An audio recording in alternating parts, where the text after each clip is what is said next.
Good morning, wherever you are, and welcome back to Healing Sessions.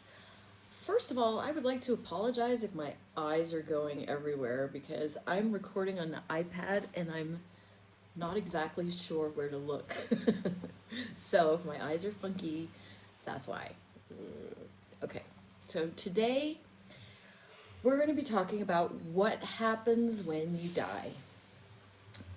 I have had tons of people ask what my beliefs are, how I restructured beliefs after I left Jehovah's Witnesses at the age of 38. And I haven't talked a whole lot about religious beliefs because most of the work that I do is about rebuilding your life after the fact. And most of the people that I talk to have already debunked their spiritual beliefs. And so primarily I focus on rebuilding your life. But spirituality is a big part of our life, and I understand the confusion that comes when you blow up your religion. we we thought we had it all figured out, and I think one of the confusing things about leaving the religion is, what do we believe now? What do we believe? Is there a God? What do we believe now? So I'm going to start delving into some of these topics. Take everything with a grain of salt. Your beliefs, your journey is yours, and ultimately what feels good to you is all that really matters. I truly believe with my whole heart when Jesus said the truth will set you free, that he wasn't talking about that religion, he was talking about truth. When we believe a lie, whether it's a lie along the lines of, I'm not worthy, I don't deserve something, nobody loves me. Whenever we believe something like that, it hurts, it feels bad. It carries with it a negative feeling. And when we replace a lie with truth, like I am loved, it automatically feels better. And that is true in every single category of life. When you think something to yourself, if it makes you feel discouraged or disappointed or sad, I believe that what Jesus said was true. Truth sets you free. So today we're going to be talking about specifically this topic about what happens when you die. And these are the conclusions that I've come to, and feel absolutely free to draw your own conclusions, study, research, and what feels true sets you free, and that's what we're looking here for. In the religion, we came from a very black and white background. We were so sure that we had all the answers. And I'm not really sure that all the answers are to be had. Sometimes it's okay to understand that we're on a journey. We understand things piece by piece, just like a kid. When a kid is learning to read, they don't just go from alphabet to the encyclopedia immediately. There's these steps of growth in between. And I think our spiritual journey, our growth of discovery, comes in pieces too. So be patient with yourself as you go on this journey of discovering what's true, what resonates with you, what comforts you. When I left the religion, I lost everybody. And this is what happened to me. So this is a story that I've shared one-on-one, but I've not really shared that much in public. I had an uncle that was an elder. He was hardcore, very faithful, and I was very close to my uncle. He didn't have kids. So I always was the niece that said, I'm going to take care of you when you're old, and I loved my uncle very much. He taught me everything. If you've watched any of my other videos, you've seen my horses and goats, and you know that we've got 40 acres here in Ecuador, and a lot of that knowledge came from this uncle who was very special to me. When I left the religion, I went pretty hardcore atheist for a while. I thought, you know what, religion is a scam, God is a scam. I don't believe in anything. I just felt better not believing in anything for a little bit, and gave myself some time to settle, to restructure my personal life. And I was fine just being this happy little atheist. And it was probably about 3 years after I left the religion, I had an incident that really shook me in different ways, which I'll explain right now. Like I said, my uncle was fourth generation. He'd been an elder most of my life. And when I left, I know that crushed him. As much as it hurts us too, being disfellowshipped, being excommunicated, I believe with my whole heart that the trauma is on both sides. It hurts them to sever these ties just as much as it hurts us to be severed.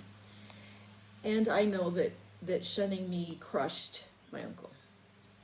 And so anyway, probably about 3 years after being this happy little atheist, I was just sitting on the couch. I was reading a book on psychology. I had not started any sort of plant medicines. I wasn't drinking. I wasn't smoking. Absolutely nothing. I'm just happy little atheist reading this book at nighttime. And all of a sudden, my uncle appeared in front of me. And I got this warm sense of peace and serenity. And of course, I was very shocked. I wasn't asleep or anything like that. And the first thing that he said to me was, "Honey, I'm sorry. I thought I was doing the right thing." He said, "I thought it was the right religion and I was wrong." And we had a conversation, probably about 20 minutes, maybe 30 minutes, and it was a very personal conversation, mainly about the religion. And it was very peaceful and it was very comforting, but at the same time, it was ridiculously shocking. I'm sure you can imagine. Coming from the background of JW, where when you're dead, you're dead. You know, we didn't believe in souls. We didn't believe in life after death. Then I was an atheist, so I really was shocked. I mean, it's like, what the heck was this? I'm a very logical and analytical person, and I could not find any reasons to justify that experience.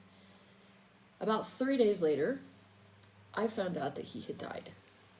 So my analytical brain is trying to figure out how this incident could have happened, and there was no logical explanation.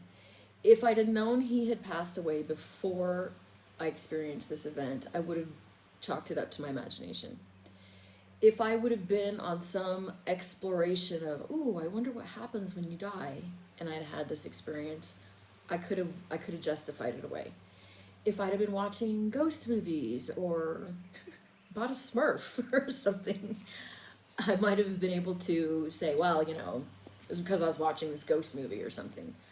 But none of that applied.